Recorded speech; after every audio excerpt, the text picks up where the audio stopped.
ನಮಸ್ಕಾರ ವೀಕ್ಷಕರೇ, 30 minutes 30 news ವಿಶೇಷ ಬುಲೆಟಿನ್ಗೆ ಸ್ವಾಗತ. ನಾನು ಸೌಮ್ಯ ಮಳಲಿ, ನನ್ನ ಜೊತೆ ನಾನು ಶರ್ಮಿತಾ. ಪ್ರಮುಖ ವಿದ್ಯಮಾನಗಳ 30 ಸುದ್ದಿಯನ್ನು ಒಂದೊಂದಾಗಿ ನೋಡ್ತಾ ಹೋಗೋಣ. ಮಾಜಿ ಸಿಎಂ ಎಚ್.ಡಿ. ಕುಮಾರಸ್ವಾಮಿ ಅವರ ಕೊರೋನಾ ವರದಿ ನೆಗೆಟಿವ್ ಬಂದಿದೆ. ಆದರೆ ಆತಂಕ ದೂರ ಆಗಿಲ್ಲ. ಯಾಕಂದ್ರೆ ಎಚ್.ಡಿ.ಕೆ ಆಪ್ತ ಸಹಾಯಕ ಕೊರೋನಾ ಸೋಂಕಿಗೆ ತುತ್ತಾಗಿದ್ದಾರೆ. ನಿನ್ನೆಯಷ್ಟೇ ಕುಮಾರಸ್ವಾಮಿ ಚಿಕ್ಕಮಗಳೂರಿಗೆ ಹೋಗಿದ್ರು. ಈ ವೇಳೆ ಸೋಂಕಿತ ಪಿಎ ಕೂಡ ಜೊತೆಯಲ್ಲೇ ಇದ್ರು. ಜೆಡಿಎಸ್ ಪರಿಷತ್ ಸದಸ್ಯ ಬೋಜೇಗೌಡ ಅವರಿಗೆ ಕೊರೋನಾ ದೃಢವಾಗಿರೋದ್ರಿಂದ ಎಚ್.ಡಿ.ಕೆ ಟೀಮ್ ಕೂಡ ಕೊರೋನಾ ಪರೀಕ್ಷೆ ಮಾಡಿಸಿದ್ರು. ಎಚ್.ಡಿ.ಕೆ ಹಾಗೂ ಚಾಲಕನಿಗೆ ಕೊರೋನಾ ವರದಿ ನೆಗೆಟಿವ್ ಬಂದಿದೆ. ಆದರೆ ಆಪ್ತ ಸಹಾಯಕನಿಗೆ ಪಾಸಿಟಿವ್ ಬಂದಿದೆ. ಹೀಗಾಗಿ ಎಚ್.ಡಿ.ಕೆ ಕುಟುಂಬ ಮತ್ತು ಕಾರ್ಯಕರ್ತರು ಆತಂಕಕ್ಕೆ ಒಳಗಾಗಿದ್ದಾರೆ. ಇನ್ನು ಕೊರೋನಾ ಹಿಂಬಾರಿ ಬೆಂಗಳೂರಲ್ಲಿ ಯಾರನ್ನು ಬಿಡದೆ ಕಾಡ್ತಾ ಇದೆ. ಇವತ್ತು ನಗರದ ಇಬ್ಬರು ಐಎಎಸ್ ಅಧಿಕಾರಿಗಳಿಗೆ ಸೋಂಕು ತಗುಲಿದೆ. ಒಬ್ಬರು ಬಿಬಿಎಂಪಿ ಜಂಟಿ ಕಾರ್ಯದರ್ಶಿ, ಮತ್ತೊಬ್ಬರು ನಗರಾಭಿವೃದ್ಧಿ ಇಲಾಖೆಗೆ ಸೇರಿದ ಅಂಡರ್ ಸೆಕ್ರೆಟರಿ ಸೋಂಕಿಗೆ ತುತ್ತಾಗಿದ್ದಾರೆ. ಸೋಂಕಿತ ಅಂಡರ್ ಸೆಕ್ರೆಟರಿ ವಿಕಾಸಸೌಧದ 4ನೇ ಮಹಡಿಯಲ್ಲಿ ಕರ್ತವ್ಯವನ್ನ ಮಾಡ್ತಾ ಇದ್ರು. ಹೀಗಾಗಿ ಇಡೀ ಕಚೇರಿಯನ್ನ ಬಿಬಿಎಂಪಿ ಸಿಬ್ಬಂದಿ ಸ್ಯಾನಿಟೈಸ್ ಮಾಡಿ ಸೀಲ್ ಡೌನ್ ಮಾಡಿದ್ದಾರೆ. ಕಚೇರಿಯಲ್ಲಿ ಕೆಲಸ ಮಾಡೋ ನೌಕರರ ಗಂಟಲು ದ್ರವ ಪರೀಕ್ಷೆಗೆ ರವಾನೆ ಮಾಡಲಾಗಿದೆ. ಸದ್ಯ ಸೋಂಕಿತ ಇಬ್ಬರು ಐಎಎಸ್ ಅಧಿಕಾರಿಗಳು ಖಾಸಗಿ ಆಸ್ಪತ್ರೆಗೆ ದಾಖಲಾಗಿ ಚಿಕಿತ್ಸೆಯನ್ನ ಪಡೆಯುತ್ತಾ ಇದ್ದಾರೆ. ಜನರ ಜೀವ ಉಳಿಸಲು ಹೋರಾಟ ಮಾಡ್ತಾ ಇರೋ ಕೊರೋನಾ ವಾರಿಯರ್ಸ್ಗಳಿಂದ ಸುಲಿಗೆ ಮಾಡಲು ಖಾಸಗಿ ಆಸ್ಪತ್ರೆಗಳು ನಿಂತಿವೆ. ವಿವಿಪುರಂ ಪೊಲೀಸ್ ಠಾಣೆ ಎಎಸ್ಐ ಓರ್ವರಿಗೆ ಸೋಂಕು ದೃಢವಾಗಿತ್ತು. ಅವರನ್ನ ತಿಲಕ್ ನಗರ ಸಾಗರ್ ಅಪೋಲೋ ಆಸ್ಪತ್ರೆಯಲ್ಲಿ ದಾಖಲಿಸಲಾಗಿತ್ತು. ಆದರೆ ತಿಲಕ್ ನಗರ ಆಸ್ಪತ್ರೆಯಿಂದ ಕುಮಾರಸ್ವಾಮಿ ಲೇಔಟ್ ಸಾಗರ್ ಅಪೋಲೋ ಆಸ್ಪತ್ರೆಗೆ ಶಿಫ್ಟ್ ಮಾಡುವಂತೆ ತಿಳಿಸಿದ ಆಸ್ಪತ್ರೆ ಸಿಬ್ಬಂದಿ ಇಷ್ಟು ದಿನ ಚಿಕಿತ್ಸೆ ಕೊಟ್ಟಿದ್ದಕ್ಕೆ 80,000 ಹಣ ಕೇಳ್ತಿದ್ದಾರೆ.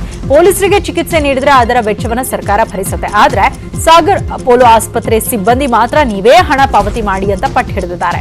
ಕುಮಾರಸ್ವಾಮಿ ಲೇಔಟ್ ಆಸ್ಪತ್ರೆಯಲ್ಲಿ ನೀಡಿದ ಚಿಕಿತ್ಸೆಗೆ ಮಾತ್ರ ಸರ್ಕಾರದ ಬಳಿ ಹಣ ಪಡೆಯುತ್ತೇವೆ ಅಂದಿದ್ದಾರೆ. ಹೀಗಾಗಿ ಸೋಂಕಿತ ಪೊಲೀಸ್ ಎಎಸ್ಐ ಕುಟುಂಬ ಕಂಗಾಲಾಗಿದೆ.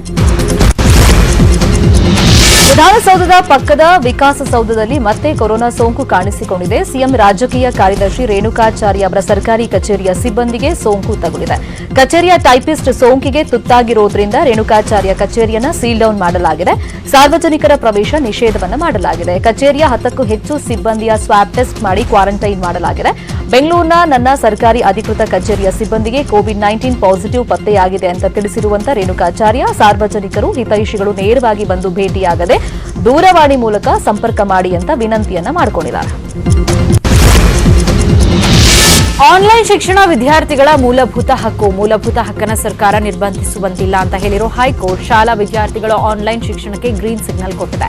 ಎಲ್ಕೆಜಿಯಿಂದ 10ನೇ ತರಗತಿಯವರೆಗೆ ಆನ್ಲೈನ್ ಶಿಕ್ಷಣದ ನಿರ್ಬಂಧ ರದ್ದು ಕೋರಿ ಹೈಕೋರ್ಟ್ ಮೆಟ್ಟಿಲೇರಿದ ಪೋಷಕರು ಅರ್ಜಿ ವಿಚಾರಣೆ ನಡೆಸಿದ ಸಿಜೆ ಎಎಸ್ ಓಕಾ ಅವರಿದ್ದ ಹೈಕೋರ್ಟ್ ವಿಭಾಗೀಯ ಪೀಠ ಆನ್ಲೈನ್ ಶಿಕ್ಷಣಕ್ಕೆ ನಿರ್ಬಂಧ ವಿಧಿಸಿದ ಸರ್ಕಾರದ ಆದೇಶಕ್ಕೆ ತಡೆ ಕೊಟ್ಟಿದೆ. ಸರ್ಕಾರದ ಧೋರಣೆ ಒಪ್ಪಲು ಸಾಧ್ಯ ಇಲ್ಲ. ಸರ್ಕಾರಕ್ಕೆ ಸಾಧ್ಯವಿಲ್ಲವೆಂದು ಖಾಸಗಿಯವರಿಗೆ ನಿರ್ಬಂಧ ಸರಿಯಲ್ಲ.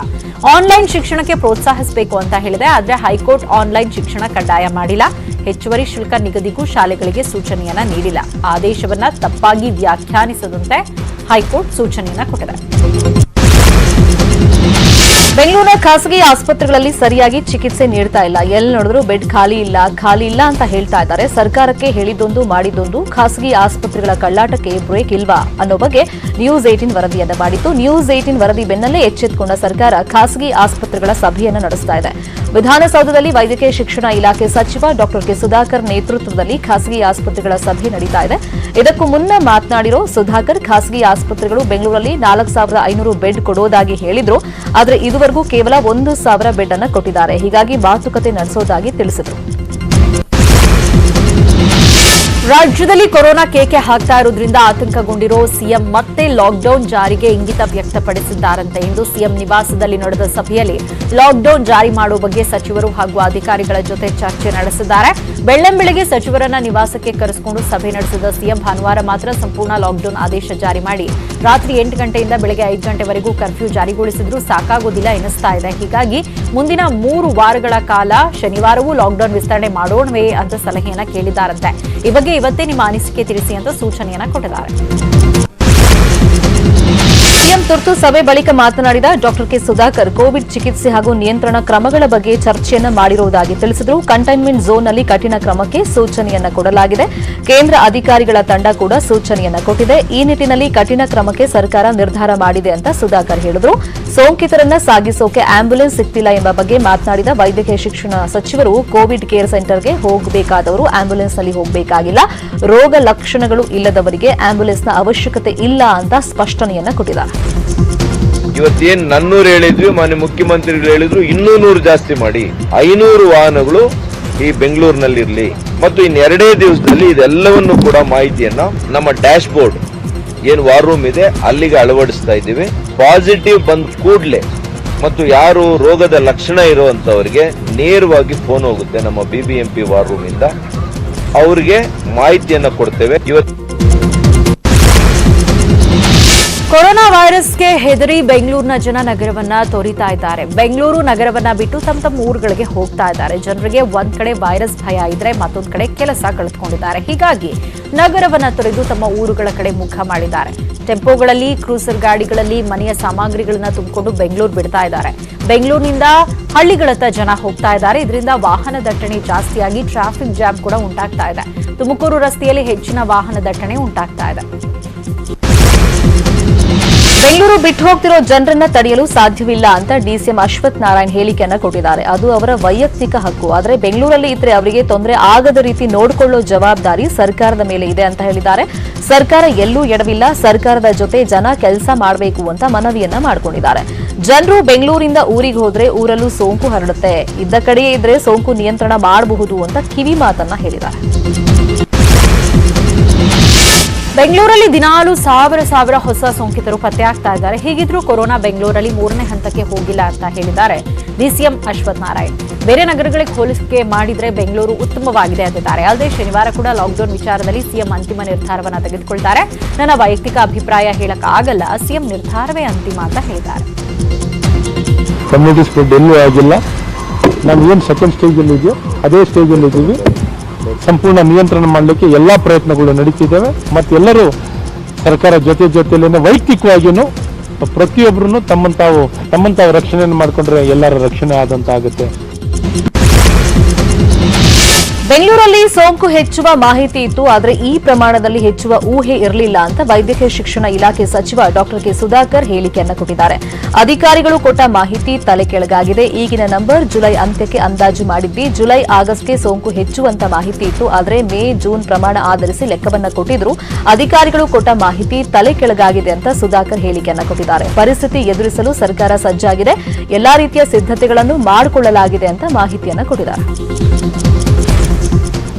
ನೋಡಿ, ಬೆಂಗಳೂರಿನಲ್ಲಿ ಏನಾಗಿದೆ ಅಂತಂದ್ರೆ ನಮಗೆ ಸರ್ಜ್ ಆಗುತ್ತೆ. ಯಾವಾಗ ನಾವು ಲಾಕ್ಡೌನ್ ಸಡಿಲ ಮಾಡಿದ್ದೀವಿ, ಖಂಡಿತವಾಗಿಯೂ ಸೋಂಕಿನ ಪ್ರಮಾಣ ಹೆಚ್ಚಾಗುತ್ತೆ ಅಂತ ಗೊತ್ತಿತ್ತು. ಆದರೆ ಈ ಪ್ರಮಾಣದಲ್ಲಿ ಅದು ಏರಿಕೆ ಆಗುತ್ತೆ ಅಂತೇಳಿ ನಮಗೆ ಬಂದಂಥ ಮಾಹಿತಿಯಲ್ಲೂ ಕೂಡ ಇರಲಿಲ್ಲ. ಜುಲೈ ಎಂಡಿಗೆ ಈ ನಂಬರ್ ಸಿಕ್ತು, ಆದರೆ ಸ್ವಲ್ಪ ಮುಂಚಿತವಾಗಿದೆ. ರಾಜ್ಯದಲ್ಲಿ ಲಾಕ್ಡೌನ್ ಈಗ ಅವಶ್ಯಕತೆ ಇತ್ತು ಅಂತ ವಿಪಕ್ಷ ನಾಯಕ ಸಿದ್ದರಾಮಯ್ಯ ಹೇಳಿದ್ದಾರೆ. ಆದರೆ ಈಗ ಕಾಲ ಮಿಂಚು ಹೋಗಿದೆ. ಬೆಂಗಳೂರಿನಲ್ಲಿ ಕೊರೋನಾ ದೊಡ್ಡ ಮಟ್ಟದಲ್ಲಿ ಸ್ಫೋಟವಾಗಿದೆ. ಜನ ಭಯಗೊಂಡು ಬೆಂಗಳೂರು ಬಿಡ್ತಾ ಇದ್ದಾರೆ ಅಂತ ಕಿಡಿಕಾರಿದ್ರು. ಸರ್ಕಾರ ಅವರಿಗೆ ವಿಶ್ವಾಸ ತುಂಬುವ ಕೆಲಸ ಮಾಡಬೇಕಾಗಿತ್ತು. ಅವರಿಗೆ ಊಟ, ಕೆಲಸ ಮತ್ತು ಹಣ ನೀಡಬೇಕಾಗಿತ್ತು. ಸರ್ಕಾರ ಆ ಕೆಲಸ ಮಾಡಲಿಲ್ಲ ಅಂತ ಹೇಳಿದ್ರು. ಮೋದಿ ಆ ಕಾಲದಲ್ಲಿ ಲಾಕ್ಡೌನ್ ಮಾಡಿದ್ದು ಯಾವ ಪ್ರಯೋಜನ ಆಗಿಲ್ಲ. ಲಾಕ್ಡೌನ್ ಮುಗಿದ ಮೇಲೆ ಸೋಂಕು ಹೆಚ್ಚಾಗಿದೆ ಅಂತ ಹೇಳಿದ್ರು. ಲಾಕ್ಡೌನ್ ಆದ್ಮೇಲೆ ಸತ್ತಿರೋದು, ಸೋಂಕಿತ ಸಂಖ್ಯೆ ಜಾಸ್ತಿ ಆಗಿರೋದು. ಮತ್ತೆ ಲಾಕ್ಡೌನ್ ಇಂದ ಏನು ಪ್ರಯೋಜನ ಆಯಿತು? ಬಡವರಿಗೆ ದುಡ್ಡು ಕೊಡಲಿಲ್ಲ, ಬಡವರಿಗೆ ಊಟ ಕೊಡಲಿಲ್ಲ, ಕೆಲಸ ಕಳ್ಕೊಂಡಿದ್ರು ಲಾಕ್ಡೌನ್ ಟೈಮ್ನಲ್ಲಿ. ಇವರು ವಲಸೆ ಕಾರ್ಮಿಕರು ನಮ್ಮಿಂದ ಹೊರಗಡೆ ಹೋದ್ರು, ಅವ್ರು ಇಲ್ಲಿಂದ ಬಂದರು, ಮತ್ತೆ ರೋಗ ಜಾಸ್ತಿ ಆಯಿತು. ಬಿಕಾಸ್ ಬೆಂಗಳೂರಿನಲ್ಲಿ ಜಾಸ್ತಿ ಆಗ್ತಾ ಇದೆ. ಅವ್ರ ಊರುಗಳಿಗೂ ಹೋಗ್ತಾರೆ. ಪಾಪ ಏನೋ ಕಷ್ಟನ ಸುಖನ ಅಲ್ಲೇ ಅನುಭವಿಸೋಣಪ್ಪ. ಏಮ್ಸ್ ಆಸ್ಪತ್ರೆಯವರ ಎಡವಟ್ಟಿನಿಂದ ದೆಹಲಿಯಲ್ಲಿ ಹಿಂದೂ ಮುಸ್ಲಿಂ ಶವ ಅದಲು ಬದಲಾಗಿದೆ. ಮುಸ್ಲಿಂ ಮಹಿಳೆಯ ಮೃತದೇಹವನ್ನ ಹಿಂದೂ ಕುಟುಂಬಸ್ಥರು ಸಂಸ್ಕಾರ ಮಾಡಿದ್ದಾರೆ. ಮುಸ್ಲಿಂ ಕುಟುಂಬದ ಮಹಿಳೆ ಸೋಂಕಿನಿಂದ ಸತ್ತಿದ್ರು. ಅವರ ಮೃತದೇಹವನ್ನ ಪ್ಲಾಸ್ಟಿಕ್ ಕವರ್ನಲ್ಲಿ ಮುಚ್ಚಿ ಶವ ಸಂಸ್ಕಾರಕ್ಕೆ ನೀಡಲಾಗಿತ್ತು. ಸ್ಮಶಾನದಲ್ಲಿ ಮೃತಳ ಕುಟುಂಬದವರು ಆರೋಗ್ಯ ಸಿಬ್ಬಂದಿಗೆ 500 ರೂಪಾಯಿ ಲಂಚ ಕೊಟ್ಟು ಕೊನೆ ಬಾರಿ ಮುಖ ನೋಡಬೇಕು ಎಂಬ ಇಚ್ಛೆಯನ್ನ ವ್ಯಕ್ತಪಡಿಸಿದಾಗ ಆರೋಗ್ಯ ಸಿಬ್ಬಂದಿ ಪ್ಲಾಸ್ಟಿಕ್ ಕವರ್ ಬಿಚ್ಚಿ ಮುಖವನ್ನ ತೋರಿಸಿದ್ದಾರೆ. ಆಗ ಕುಟುಂಬಕ್ಕೆ ಶಾಕ್. ಪ್ಲಾಸ್ಟಿಕ್ ಕವರ್ ಒಳಗಡೆ ಬೇರೆ ಯಾರದ್ದೋ ಶವ ಇತ್ತು. ಆಸ್ಪತ್ರೆಗೆ ಮಾಹಿತಿ ನೀಡಿದಾಗ ಹಿಂದೂ ಮಹಿಳೆಯ ಶವ ನಿಮಗೆ ಬಂದಿದೆ ಅಂತ ತಮ್ಮ ಎಡವಟ್ಟನ್ನ ಒಪ್ಪಿಕೊಂಡಿದ್ದಾರೆ. ಅದಾಗಲೇ ಹಿಂದೂ ಕುಟುಂಬದವರು ಮುಸ್ಲಿಂ ಮಹಿಳೆಯ ಶವ ತಗೊಂಡು ಸಂಸ್ಕಾರವನ್ನ ಮಾಡಿಬಿಟ್ಟಿದ್ರು. ಬೆಂಗಳೂರಿನಲ್ಲಿ ಆರೋಗ್ಯ ಇಲಾಖೆ ಎಡವಟ್ಟಿನಿಂದ ಪೊಲೀಸ್ ಪೇದೆಯ ಇಡೀ ಕುಟುಂಬಕ್ಕೆ ಕೊರೋನಾ ಸೋಂಕಿನ ಭಯ ಕಾಡತೊಡಗಿದೆ. ಚಾಮರಾಜಪೇಟೆ ಕಾನ್ಸ್ಟೇಬಲ್ ಜೂನ್ 26ರಂದು ಕೊರೋನಾ ಪಾಸಿಟಿವ್ ಬಂದಿತ್ತು. ಸೋಂಕಿತ ಪೊಲೀಸ್ ಕಾನ್ಸ್ಟೇಬಲ್ಗೆ ರವಿಶಂಕರ್ ಗುರೂಜಿ ಕೋವಿಡ್ ಕೇರ್ ಸೆಂಟರ್ನಲ್ಲಿ ದಾಖಲು ಮಾಡಿ ಚಿಕಿತ್ಸೆಯನ್ನು ಕೊಡಲಾಗಿತ್ತು. ಆದರೆ ಪೇದೆ ಗುಣಮುಖವಾಗಿ ಮನೆಗೆ ಕಳುಹಿಸುವಾಗ ಕೋವಿಡ್ ಪರೀಕ್ಷೆಯನ್ನು ಮಾಡದೆ ಎಡವಟ್ಟನ್ನ ಮಾಡಿದ್ದಾರೆ. ಆದರೆ ಪೇದೆ ಕರ್ತವ್ಯಕ್ಕೆ ಆಗಮಿಸುವ ಮೊದಲು ಮತ್ತೊಂದು ಟೆಸ್ಟ್ ಅನ್ನು ಮಾಡಿಸಲಾಗಿದೆ. ಆಗ ಪೇದೆಯಲ್ಲಿ ಕೊರೋನಾ ಸೋಂಕಿರುವುದು ದೃಢಪಟ್ಟಿದೆ. ಸಂಪರ್ಕಕ್ಕೆ ಬಂದ ಆತನ ಪತ್ನಿ ಮತ್ತು ಮಗು ಸೇರಿ ಕುಟುಂಬದ 7 ಜನರಿಗೆ ಕೊರೋನಾ ಭಯ ಶುರುವಾಗಿದೆ. ಕೊರೋನಾ ಸೋಂಕಿತ ವೃದ್ಧೆಯನ್ನ ಆಸ್ಪತ್ರೆಗೆ ಕರ್ಕೊಂಡು ಹೋಗದೆ ಆರೋಗ್ಯ ಸಿಬ್ಬಂದಿ ಹಾಗೂ ಆಂಬ್ಯುಲೆನ್ಸ್ ಸಿಬ್ಬಂದಿ ನಿರ್ಲಕ್ಷ್ಯವನ್ನು ಮಾಡಿದ್ದಾರೆ. ಕಲಬುರಗಿ ನಗರದಲ್ಲಿ ಈ ಘಟನೆ ನಡೆದಿರುವುದು. ನಗರದ ಅತ್ತರ್ ಕಾಂಪೌಂಡ್ ನಿವಾಸಿಯಾಗಿರುವಂತಹ ವೃದ್ಧೆಗೆ ಸೋಂಕು ತಗುಲಿದೆ. ವೃದ್ಧೆಯ ಕಾಲ್ ಕೂಡ ಮುರಿದಿದೆ. ಕಾಲ್ ಮುರಿದಿರೋ ಕಾರಣ ಕೊಟ್ಟು ಮನೆಗೆ ಬಂದಿದ್ದಂತ ಆಂಬ್ಯುಲೆನ್ಸ್ ವಾಪಸ್ ಹೋಗ್ಬಿಟ್ಟಿದೆ. ನಿಮ್ಮನ್ನ ಕರ್ಕೊಂಡು ಹೋಗೋಕ್ಕಾಗಲ್ಲ ಅಂತ ಸಿಬ್ಬಂದಿ ಸೋಂಕಿತೆಯನ್ನ ಮನೆಯಲ್ಲೇ ಬಿಟ್ಬಿಟ್ಟು ಹೋಗಿದ್ದಾರೆ. ಹೀಗಾಗಿ ವೃದ್ಧೆಯ ಕುಟುಂಬಸ್ಥರು ಇವತ್ತು ಆಟೋದಲ್ಲಿ ಆಸ್ಪತ್ರೆಗೆ ಕರ್ಕೊಂಡು ಹೋಗಿದ್ದಾರೆ. ಬೆಳಗಾವಿಯ ಕೊಣ್ಣೂರು ಪಟ್ಟಣದ ಮಹಿಳೆ ಕೊರೋನಾ ಸೋಂಕಿನಿಂದ ಸಾವನ್ನಪ್ಪಿದ್ರು. ಆದರೆ ಇಲ್ಲಿನ ಸರ್ಕಾರಿ ವೈದ್ಯರು ಜನರನ್ನ ದಾರಿ ತಪ್ಪಿಸುವ ಯತ್ನ ಮಾಡಿದ್ದಾರೆ ಎನ್ನುವ ಆರೋಪ ಕೇಳಿಬಂದಿದೆ. ಬೆಳಗಾವಿ ಬಿಮ್ಸ್ನಲ್ಲಿ ಸೂಕ್ತ ಚಿಕಿತ್ಸೆ ಸಿಗದೆ ಮಹಿಳೆ ಸಾವನ್ನಪ್ಪಿದ್ದಾರೆ. ಡಯಾಬಿಟಿಸ್ನಿಂದ ಬಳಲ್ತಾ ಇದ್ದ ಮಹಿಳೆಯನ್ನ ತಪ್ಪಾಗಿ ಕೋವಿಡ್ ವಾರ್ಡ್ಗೆ ಹಾಕಲಾಗಿದೆ ಅಂತ ಸರ್ಕಾರಿ ವೈದ್ಯ ಹೇಳ್ತಿದ್ದಾರೆ. ಈ ಬಗ್ಗೆ ನ್ಯೂಸ್ 18 ಕನ್ನಡಕ್ಕೆ ಬೆಳಗಾವಿ ಡಿಎಚ್ಒ ಶಶಿಕಾಂತ್ ಮುನ್ಯಾಳ ಪ್ರತಿಕ್ರಿಯಿಸಿದ್ದು, ಇದು ಅನಗತ್ಯ ಗೊಂದಲ. ಮಹಿಳೆಗೆ ಕೊರೋನಾ ಸೋಂಕು ಇರೋದು ನಿಜ, ಅದರಿಂದಲೇ ಆಕೆ ಸತ್ತಿದ್ದು ಅಂತ ಸ್ಪಷ್ಟಪಡಿಸಿದ್ದಾರೆ. ಮಂಡ್ಯ ಸಂಸದೆ ಸುಮಲತಾ ಅಂಬರೀಶ್ ಸೋಂಕಿಗೆ ತುತ್ತಾಗಿರೋದ್ರಿಂದ ಮಂಡ್ಯ ಜಿಲ್ಲೆಯ ಜನ ಆತಂಕಗೊಂಡಿದ್ದಾರೆ. ಕೋವಿಡ್ ಪರೀಕ್ಷೆ ಮಾಡಿಸಿಕೊಳ್ಳುವುದಕ್ಕೆ ಮುಗಿಬಿದ್ದಿದ್ದಾರೆ. ಸ್ವಯಂ ಪ್ರೇರಿತವಾಗಿ ಜಿಲ್ಲೆಯ ಜನ ಕೋವಿಡ್ ಟೆಸ್ಟ್ ಮಾಡಿಸಿಕೊಳ್ತಾ ಇದ್ದು ಮಂಡ್ಯ ಮಿಮ್ಸ್ ಆಸ್ಪತ್ರೆಯಲ್ಲಿ ಸಾಲುಗಟ್ಟಿ ನಿಂತಿದ್ದಾರೆ. ಮಿಮ್ಸ್ ಆಸ್ಪತ್ರೆ ಎದುರು ಕೋವಿಡ್ ಟೆಸ್ಟ್ಗಾಗಿ ಜನರ ಸರತಿ ಸಾಲು ಕಂಡುಬಂತು.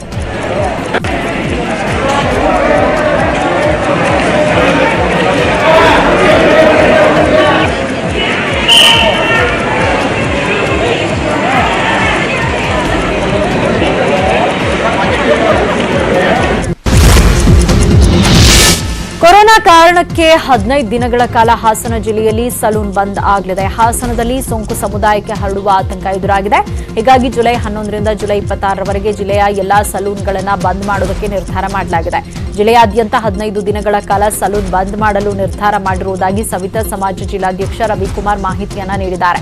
ಸಲೂನ್ ಮೂಲಕ ಸೋಂಕು ಹರಡುವುದನ್ನು ತಪ್ಪಿಸಲು ಹಾಗೆ ಸಾರ್ವಜನಿಕರ ಹಿತದೃಷ್ಟಿಯಿಂದ ಮತ್ತು ಸಲೂನ್ನಲ್ಲಿ ಕೆಲಸ ನಿರ್ವಹಿಸುವವರ ಮೇಲಿನ ಕಾಳಜಿಯಿಂದ ನಿರ್ಧಾರ ಮಾಡಲಾಗಿದೆ ಅಂತ ಮಾಹಿತಿಯನ್ನ ಕೊಟ್ಟರು. ಬೆಂಗಳೂರಿನ ಶಾಂತಿನಗರ ಇವತ್ತು ಸೆಲ್ಫ್ ಲಾಕ್ಡೌನ್ ಆಗಿದೆ. ಸ್ವಯಂ ಪ್ರೇರಿತವಾಗಿ ಲಾಕ್ಡೌನ್ ಮಾಡುವಂತೆ ಶಾಸಕ ಹ್ಯಾರಿಸ್ ಹಾಗೂ ಕಾಂಗ್ರೆಸ್ ಕಾರ್ಯಕರ್ತರು ಬೈಕ್ ರ್ಯಾಲಿ ಮಾಡಿ ಮನವಿಯನ್ನ ಮಾಡಿಕೊಂಡರು. ಈ ವೇಳೆ ನ್ಯೂಸ್ 18 ಜೊತೆ ಮಾತನಾಡಿದ ಹ್ಯಾರಿಸ್ ರಾಜ್ಯ ಸರ್ಕಾರದ ವಿರುದ್ಧ ಕಿಡಿಕಾರಿದರು. ಬೆಂಗಳೂರಲ್ಲಿ ಕಮ್ಯುನಿಟಿ ಸ್ಪ್ರೆಡ್ ಆಗಿದೆ, ಸರ್ಕಾರ ಸುಮ್ಮನೆ ಸುಳ್ಳು ಹೇಳ್ತಾ ಇದೆ, ಸರ್ಕಾರ ಸರಿಯಾದ ಮಾಹಿತಿ ಕೊಡ್ತಿಲ್ಲ ಅಂತ ಆರೋಪ ಮಾಡಿದ್ದಾರೆ. ಹೀಗಾಗಿ ಜನರಲ್ಲಿ ಜಾಗೃತಿ ಮೂಡಿಸಲಾಗ್ತಿದೆ ಅಂತ ಹೇಳಿದರು.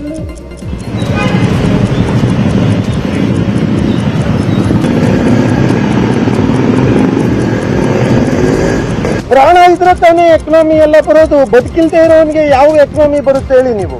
ಸೊ ಅದರಿಂದ ನಾನು ನನ್ನ ಕ್ಷೇತ್ರದಲ್ಲಿ ಒಂದು ಸಂದೇಶವನ್ನು ಕೊಡ್ತಾ ಇದ್ದೀನಿ. ಸ್ವಯಂ ಪ್ರೇರಿತರಾಗಿ ನೀವೇ ಲಾಕ್ಡೌನ್ ಮಾಡಿಕೊಂಡು ನಿಮ್ಮ ಪ್ರಾಣ ಉಳಿಸ್ಬೇಕು. ಕಮ್ಯುನಿಟಿ ಸ್ಪ್ರೆಡ್ಡಿಂಗ್ ಆಗಿದೆ. ನಮ್ಮ ಹತ್ರ ಫೆಸಿಲಿಟಿ ಇಲ್ಲ.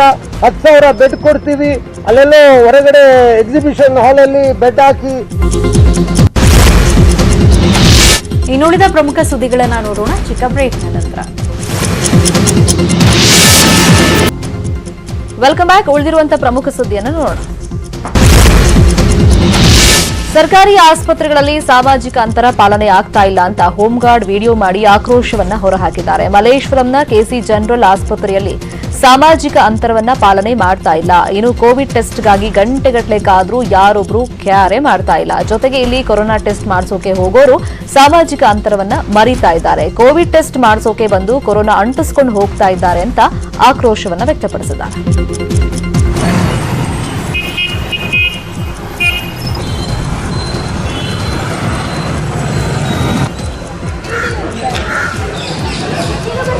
ಹೌದಾ?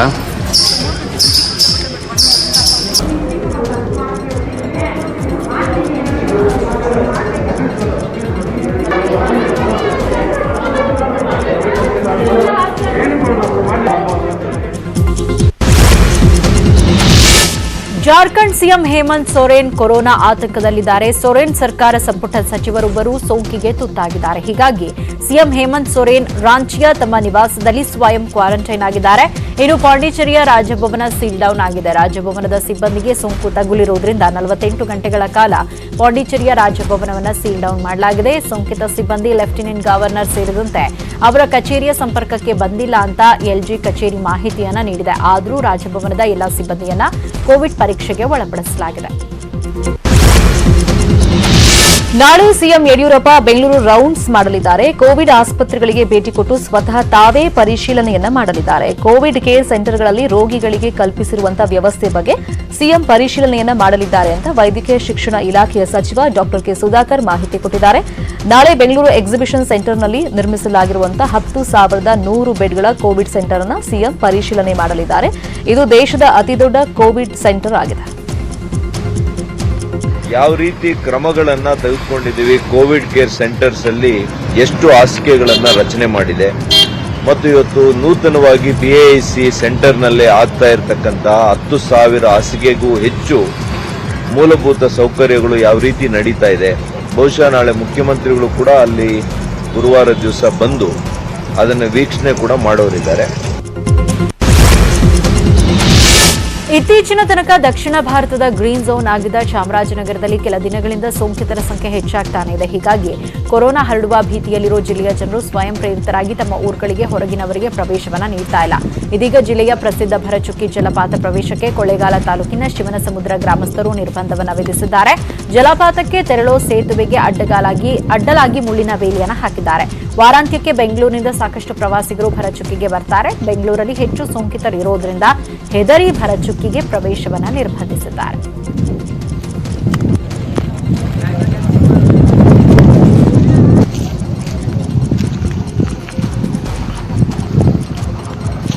ಇದೀಗ ಜನ ಕೊರೋನಾದಿಂದ ಸಾಕಷ್ಟು ಆತಂಕಕ್ಕೊಳಗಾಗಿದ್ದಾರೆ. ಬೆಂಗಳೂರಿನಿಂದ ಪ್ರವಾಸಿಗರು ಬಂದ್ರೆ ಇಲ್ಲೂ ಕೂಡ ಸೋಂಕು ಹೆಚ್ಚಾಗುತ್ತೋ ಅನ್ನುವಂತಹ ಆತಂಕದಲ್ಲಿ ಇದೀಗ ಭರಚುಕ್ಕಿ ಜಲಪಾತಕ್ಕೆ ನಿರ್ಬಂಧವನ್ನ ಹೇರಲಾಗಿದೆ.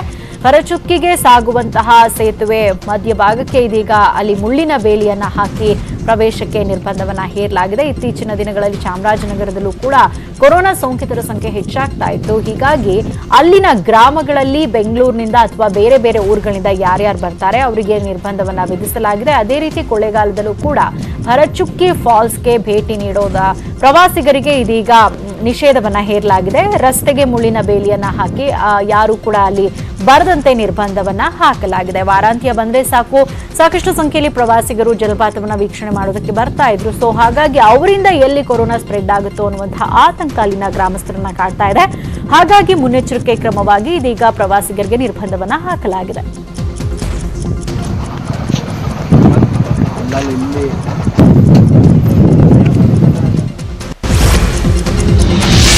ಮಂಡ್ಯ ಜಿಲ್ಲೆ ಮಳವಳ್ಳಿ ತಾಲೂಕಿನ ಹೊನಗಹಳ್ಳಿ ಗ್ರಾಮದಲ್ಲಿ ಉಸಿರಾಟದ ಸಮಸ್ಯೆಯಿಂದ ವ್ಯಕ್ತಿ ಸಾವನ್ನಪ್ಪಿದ್ದಾನೆ. ಮೃತದೇಹ ತಂದಿದ್ದಕ್ಕೆ ಇಡೀ ಊರೇ ಫುಲ್ ಟೆನ್ಷನ್ ಆಗಿಬಿಟ್ಟಿದೆ.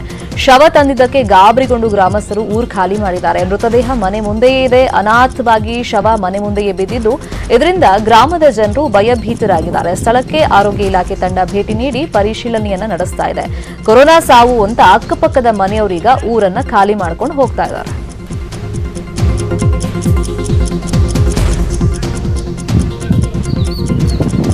ನಾನ್ ಕೋವಿಡ್ ಕೇಸಿಂದ ಮೃತಪಟ್ಟರು ಕೂಡ ಜನ ಆತಂಕಕ್ಕೆ ಒಳಗಾಗ್ತಾ ಇದ್ದಾರೆ. ಬಹುಶಃ ಈ ಕೊರೋನಾ ಕಾಲದಲ್ಲಿ ಕೊರೋನಾ ಬಂದೇ ಈ ತರ ಸಾವಾಗಿರಬಹುದು ಅಂತ ಕೇಳಿ ಈ ಶವ ಏನ್ ಮಾಡಿದ್ದಾರೆ, ಊರು ಒಳಗಡೆ ತಂದಿದ್ದಾರೆ, ಮನೆ ಮುಂದೆ ಹಿಂಗಿಟ್ಬಿಟ್ಟಿದ್ದಾರೆ. ಸೊ ಹಂಗಾಗಿ ಗ್ರಾಮದ ಜನರಲ್ಲಿ ಆತಂಕ ಜಾಸ್ತಿ ಆಗಿದೆ. ಅದಕ್ಕೋಸ್ಕರ ಕೊರೋನಾ ಬಂದೇ ಮೃತಪಟ್ಟಿರಬಹುದು ಅಂತ ಆತಂಕದಿಂದ ಈ ಊರಲ್ಲಿದ್ರೆ ಈ ಶವದಿಂದ ನಮಗೂ ಕೂಡ ಬರಬಹುದೇನೋ ಕೊರೋನಾ ಅಂತ ಹೇಳ್ಬಿಟ್ಟು ಊರನ್ನ ಖಾಲಿ ಮಾಡ್ಕೊಂಡು ಹೋಗ್ತಾ ಇದ್ದಾರೆ. ಪರಿಣಾಮ ಏನಾಗಿದೆ ದೃಶ್ಯದಲ್ಲೂ ನೋಡ್ತಾ ಇದೀವಲ್ಲ, ಮನೆ ಮುಂದೆ ಈ ಶವ ಅನಾಥವಾಗಿ ಬಿದ್ದಿದೆ. ಸದ್ಯಕ್ಕೆ ಆರೋಗ್ಯ ಇಲಾಖೆ ಸಿಬ್ಬಂದಿ ಸ್ಥಳಕ್ಕೆ ಹೋಗಿದ್ದಾರೆ. ಏನಾಗಿದೆ ಅದನ್ನ ಪರಿಶೀಲನೆಯನ್ನ ಮಾಡ್ತಾ ಇದ್ದಾರೆ.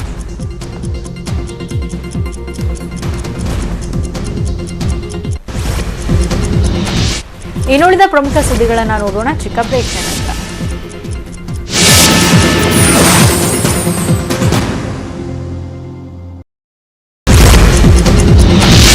ಗುತ್ತಿಗೆ ವೈದ್ಯರ ಜೊತೆ ಸರ್ಕಾರದ ಸಂಧಾನ ಸಕ್ಸಸ್ ಆಗಿದೆ. ನಿನ್ನೆಯಷ್ಟೇ ಪ್ರತಿಭಟನೆ ವಾಪಸ್ ಪಡೆದಿದ್ದ ವೈದ್ಯರು ಇವತ್ತು ಮತ್ತೆ ಪ್ರತಿಭಟನೆಗೆ ಮುಂದಾಗಿದ್ದು 15 ದಿನಗಳ ಒಳಗೆ ಆದೇಶ ಆಗುವಂತೆ ಒತ್ತಾಯವನ್ನ ಮಾಡಿದ್ರು.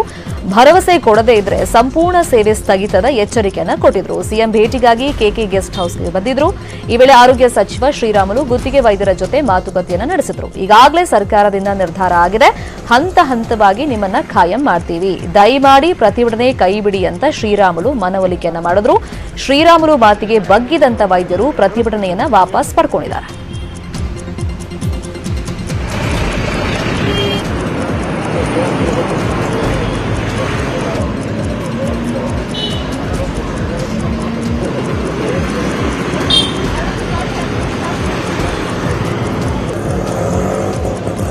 ಕ್ಯಾಬಿನೆಟ್ ಅಲ್ಲಿ ನಾಳೆ ಡಿಸಿಷನ್ ತಗೊಂಡ ನಂತರ 1 ತಿಂಗಳ ಒಳಗಡೆ ಎಲ್ಲ ಡಾಕ್ಟರ್ ಇಡೀ ರಾಜ್ಯದಲ್ಲಿದ್ದಂತ 2,000 ಮಂದಿ ಡಾಕ್ಟರ್ಗಳ ಜೊತೆನೆ ಇವ್ರನ್ನೂ ಕೂಡ ಅದರಲ್ಲಿ 2,000ದಲ್ಲಿ ಇವ್ರನ್ನೂ ಕೂಡ ಸೇರಿಸ್ಕೊಂಡು ಅವ್ರನ್ನ ಕಾಯಮಾತಿ ಮಾಡಿಕೊಡಂತ ಕೆಲಸ ಮುಖ್ಯಮಂತ್ರಿಗಳು ಒಂದು ತೀರ್ಮಾನವನ್ನು ತಗೊಂಡಿದ್ದಾರೆ. ಅದನ್ನ ಪಾಲಿಸುವಂತ ಕೆಲಸ ನಾವು ಮಾಡ್ತೀವಿ ಅಂತೇಳಿ ಕ್ಯಾಬಿನೆಟ್ ಅಲ್ಲಿ.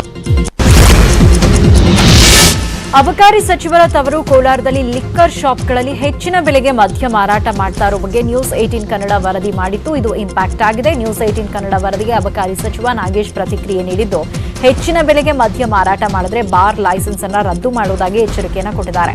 ಮೈಸೂರು ಸೇರಿ ಹಲವೆಡೆಯಿಂದ ದೂರುಗಳು ಬಂದಿದೆ. ಹೆಚ್ಚಿನ ಬೆಲೆಗೆ ಮಾರಾಟ ಮಾಡೋದು ಸಾಬೀತಾದ್ರೆ ನಿರ್ದಾಕ್ಷಿಣ್ಯ ಕ್ರಮ ಗ್ಯಾರಂಟಿ. ಅಧಿಕಾರಿಗಳು ಕ್ರಮ ಕೈಗೊಳ್ಳದೇ ಇದ್ದಲ್ಲಿ ಅವರನ್ನೇ ವರ್ಗಾವಣೆ ಮಾಡುವೆ ಅಂತ ಎಚ್ಚರಿಕೆಯನ್ನು ಕೊಟ್ಟಿದ್ದಾರೆ. ಅಡಿಷನಲ್ ಎಕ್ಸೈಸ್ ಡ್ಯೂಟಿ 17% ಜಾಸ್ತಿ ಮಾಡಿದ್ದೀವಿ. ಅದರಿಂದ MRP ಇಂದ 17% ಸೇರಿಸ್ಕೊಂಡು ಮಾಡ್ತಾ ಇದ್ದಾರೆ.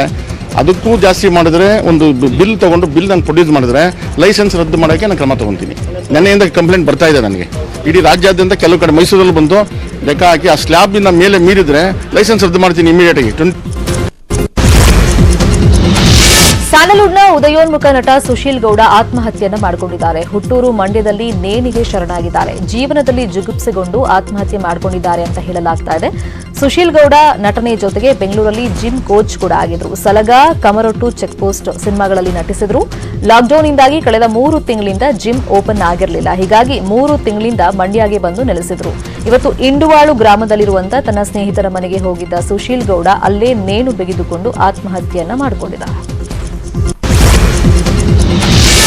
ರಾಜೀವ್ ಗಾಂಧಿ ಫೌಂಡೇಶನ್ಗೆ ಚೀನಾ ದೇಣಿಗೆ ನೀಡಿರೋ ವಿವಾದ ಬೆನ್ನಲ್ಲೇ ಕಾಂಗ್ರೆಸ್ ಪಕ್ಷದ ಟ್ರಸ್ಟ್ಗಳಿಗೆ ಆತಂಕ ಎದುರಾಗಿದೆ. ನೆಹರು ಕುಟುಂಬದ ಟ್ರಸ್ಟ್ಗಳ ಮೇಲೆ ಇರೋ ಕಾನೂನು ಉಲ್ಲಂಘನೆ ಆರೋಪದ ಹಿನ್ನೆಲೆಯಲ್ಲಿ ಟ್ರಸ್ಟ್ಗಳ ತನಿಖೆಗೆ ಕೇಂದ್ರ ಸರ್ಕಾರ ಮುಂದಾಗಿದೆ. ಇದಕ್ಕಾಗಿ ಕೇಂದ್ರ ಗೃಹ ಇಲಾಖೆ ಅಂತರ ಸಚಿವಾಲಯ ಸಮಿತಿ ರಚಿಸಿದೆ. ಜಾರಿ ನಿರ್ದೇಶನಾಲಯದ ವಿಶೇಷ ನಿರ್ದೇಶಕರ ನೇತೃತ್ವದ ಸಮಿತಿ ರಾಜೀವ್ ಗಾಂಧಿ ಪ್ರತಿಷ್ಠಾನ, ರಾಜೀವ್ ಗಾಂಧಿ ಚಾರಿಟೇಬಲ್ ಟ್ರಸ್ಟ್ ಮತ್ತು ಇಂದಿರಾ ಗಾಂಧಿ ಸ್ಮಾರಕ ಟ್ರಸ್ಟ್ನ ವ್ಯವಹಾರಗಳ ಬಗ್ಗೆ ತನಿಖೆ ನಡೆಸಲಿದೆ. ಅಕ್ರಮ ಹಣ ವರ್ಗಾವಣೆ, ಆದಾಯ ತೆರಿಗೆ ವಂಚನೆ, ಅಕ್ರಮ ವಿದೇಶಿ ಹಣ ಪಡೆದಿರುವ ಬಗ್ಗೆ ತನಿಖೆ ನಡೆಯಲಿದೆ.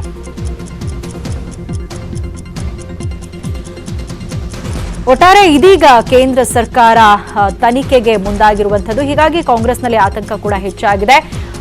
ಚೀನಾ ದೇಣಿಗೆ ನೀಡಿರೋ ವಿವಾದ ಬೆನ್ನಲ್ಲೇ ಇದೀಗ ಕಾಂಗ್ರೆಸ್ ಪಕ್ಷದ ಟ್ರಸ್ಟ್ಗಳಿಗೆ ಆತಂಕ ಎದುರಾಗಿರುವಂತದ್ದು. ನೆಹರು ಕುಟುಂಬದ ಟ್ರಸ್ಟ್ಗಳ ಮೇಲೆ ಇರೋ ಕಾನೂನು ಉಲ್ಲಂಘನೆ ಆರೋಪದ ಹಿನ್ನೆಲೆಯಲ್ಲಿ ಟ್ರಸ್ಟ್ಗಳ ತನಿಖೆಗೆ ಇದೀಗ ಕೇಂದ್ರ ಸರ್ಕಾರ ಮುಂದಾಗಿದೆ. ಕೇಂದ್ರ ಗೃಹ ಇಲಾಖೆಯ ಅಂತರ ಸಚಿವಾಲಯ ಈ ಕುರಿತಂತೆ ತನಿಖೆಯನ್ನ ಮಾಡೋದಕ್ಕೆ ಸಮಿತಿಯನ್ನ ಕೂಡ ರಚನೆ ಮಾಡಿರುವಂತದ್ದು. ಜಾರಿ ನಿರ್ದೇಶನಾಲಯದ ವಿಶೇಷ ನಿರ್ದೇಶಕರ ನೇತೃತ್ವದ ಸಮಿತಿ ತನಿಖೆಯನ್ನ ಮಾಡಲಿದೆ.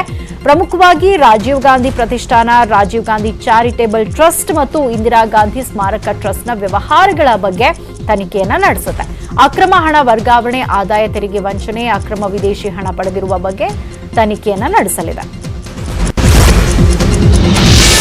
ಕೊರೋನಾ ಕಾಟದಿಂದ ಮಳೆಗಾಲದ ಸಂಸತ್ ಅಧಿವೇಶನ ನಡೆಯುತ್ತೋ ಇಲ್ವೋ ಅನ್ನೋ ಆತಂಕ ಎದುರಾಗಿದೆ. ಸುಮಾರು 1 ತಿಂಗಳು ನಡೆಯಬೇಕಾಗಿರುವಂತಹ ಅಧಿವೇಶನ ಆಗಸ್ಟ್ 3 ಅಥವಾ 4ನೇ ವಾರದಲ್ಲಿ ನಡೆಯುವಂತ ಸಾಧ್ಯತೆ ಇದೆ ಅಂತ ಹೇಳಲಾಗ್ತಾ ಇದೆ. ನಿಯಮಗಳ ಪ್ರಕಾರ ಸೆಪ್ಟೆಂಬರ್ 23ರ ಒಳಗೆ ಅಧಿವೇಶನ ಮುಗಿಸಬೇಕು. ಸದ್ಯದ ಅಧಿವೇಶನದಲ್ಲಿ 11 ಸುಗ್ರೀವಾಜ್ಞೆಗಳು ಪಾಸ್ ಆಗಬೇಕಾಗಿದೆ. ಇಲ್ಲದೇ ಇದ್ರೆ ಸುಗ್ರೀವಾಜ್ಞೆಗಳಿಗೆ ಸಿಂಧುತ್ವ ಇಲ್ಲದಂತೆ ಆಗ್ಬಿಡುತ್ತೆ. ಹೀಗಾಗಿ ಸಂಸತ್ ಅಧಿವೇಶನ ನಡೆಸಲೇಬೇಕಾದ ಸಂಕಷ್ಟದಲ್ಲಿ ಕೇಂದ್ರ ಸರ್ಕಾರ ಸಿಲುಕಿದೆ. ಅಧಿವೇಶನ ನಡೆಸದೇ ಹೋದರೆ ಸರ್ಕಾರ ಮತ್ತೊಮ್ಮೆ ಸುಗ್ರೀವಾಜ್ಞೆ ಹೊರಡಿಸಬೇಕಾಗುತ್ತೆ, ಮತ್ತೊಮ್ಮೆ ಸಂಪುಟದ ಒಪ್ಪಿಗೆಯನ್ನ ಪಡ್ಕೊಳ್ಬೇಕಾಗುತ್ತೆ. ಇನ್ನು ಅಧಿವೇಶನ ನಡೆಸೋದಾದ್ರೆ ಸಾಮಾಜಿಕ ಅಂತರವನ್ನ ಕಾಯ್ದುಕೊಂಡು ಅಧಿವೇಶನವನ್ನ ನಡೆಸಬೇಕಾಗುತ್ತೆ. ಲೋಕಸಭೆ, ರಾಜ್ಯಸಭೆ, ಸಂಸದರ ಗ್ಯಾಲರಿಗಳು, ಸ್ಪೀಕರ್ ಗ್ಯಾಲರಿಗಳು, ಸಂದರ್ಶಕರ ಗ್ಯಾಲರಿ, ಸೆಂಟ್ರಲ್ ಹಾಲ್ ಮತ್ತಿತರ ಜಾಗಗಳಲ್ಲಿ ಆಸನ ವ್ಯವಸ್ಥೆ ಮಾಡೋ ಬಗ್ಗೆ ಚರ್ಚೆಗಳು ಆಗ್ತಾ ಇದೆ. ಇನ್ನು ಕೋವಿಡ್ನಿಂದ ಸಾವನ್ನಪ್ಪಿದ ಶವ ಹೊತ್ತ ಆಂಬ್ಯುಲೆನ್ಸ್ ನೋಡಿ ಭಯಗೊಂಡ ಮಹಿಳೆಯರು ಓಡ್ ಹೋಗಿದ್ದಾರೆ. ರಾಯಚೂರು ತಾಲೂಕಿನ ಪೋತಗಲ್ ಗ್ರಾಮದ ರೈತ ಮಹಿಳೆಯರು ಓಡಿದ್ದಾರೆ. ಜಮೀನಿನ ಕೆಲಸ ಬಿಟ್ಟು ಬೇರೆ ಕಡೆ ಓಡ್ ಹೋಗಿದ್ದಾರೆ. ಪೋತಗಲ್ ಗ್ರಾಮದ ಸರ್ವೆ ನಂಬರ್ 45ರಲ್ಲಿ ಕೋವಿಡ್ನಿಂದ ಸಾವನ್ನಪ್ಪಿದವರಿಗೆ ಅಂತ್ಯಕ್ರಿಯೆಗಾಗಿ ಸ್ಥಳವನ್ನ ಗುರುತು ಮಾಡಲಾಗಿತ್ತು. ಸರ್ಕಾರಿ ಜಾಗದಲ್ಲಿ ಅಂತ್ಯಕ್ರಿಯೆಗೆ ಜಿಲ್ಲಾಡಳಿತ ವ್ಯವಸ್ಥೆಯನ್ನ ಮಾಡಿತ್ತು. ಪೋತಗಲ್ ಗ್ರಾಮಸ್ಥರಿಂದ ಸರ್ಕಾರಿ ಜಾಗದಲ್ಲಿ ಅಂತ್ಯಕ್ರಿಯೆಗೆ ವಿರೋಧ ವ್ಯಕ್ತ ಆಗಿತ್ತು. ವಿರೋಧದ ನಡುವೆಯೂ ಸರ್ಕಾರಿ ಜಾಗದಲ್ಲಿ ಅಂತ್ಯಕ್ರಿಯೆಯನ್ನ ಮಾಡೋದಕ್ಕೆ ಮುಂದಾಗಲಾಗಿತ್ತು. ಬಟ್ ಆ ಭಾಗದಲ್ಲಿ ಕೆಲಸ ಮಾಡ್ತಾ ಇದ್ದಂತಹ ಮಹಿಳೆಯರು ಇದೀಗ ಅಲ್ಲಿ ಆಂಬ್ಯುಲೆನ್ಸ್ ಬರ್ತಾ ಇದ್ದ ಹಾಗೆ ಆ ಜಾಗದಿಂದ ಓಡ್ ಹೋಗಿದ್ದಾರೆ. ಆಂಬ್ಯುಲೆನ್ಸ್ ನಲ್ಲಿ ಕೋವಿಡ್ ಸೋಂಕಿತರ ಶವ ಇತ್ತು. ಹೀಗಾಗಿ ಅಲ್ಲಿ ಕೆಲಸ ಮಾಡ್ತಾ ಇದ್ದಂತಹ ರೈತ ಮಹಿಳೆಯರು ಆ ಜಾಗವನ್ನ ಬಿಟ್ಟು ಅಲ್ಲಿಂದ ಓಡ್ ಹೋಗಿದ್ದಾರೆ. ಕೃಷಿ ಭೂಮಿಯಲ್ಲಿ ಕೆಲಸ ಮಾಡ್ತಾ ಇದ್ರು ಮಹಿಳೆಯರು. ಮೊದಲೇ ಗ್ರಾಮಸ್ಥರು ಈ ಭಾಗದಲ್ಲಿ ಅಲ್ಲಿ ಅಂತ್ಯ ಸಂಸ್ಕಾರ ಮಾಡೋದಕ್ಕೆ ವಿರೋಧವನ್ನ ವ್ಯಕ್ತಪಡಿಸಿದ್ರು. ಬಟ್ ಅದಾಗಿಯೂ ಕೂಡ ಅಲ್ಲಿ ಅಂತ್ಯ ಸಂಸ್ಕಾರಕ್ಕೆ ವ್ಯವಸ್ಥೆಯನ್ನ ಮಾಡಲಾಗಿತ್ತು. ಆಂಬ್ಯುಲೆನ್ಸ್ ಬರ್ತಾ ಇದ್ದ ಹಾಗೆ ಅಲ್ಲಿದ್ದಂತಹ ಮಹಿಳೆಯರು ಕೂಡ ಓಡ್ ಹೋಗಿದ್ದಾರೆ.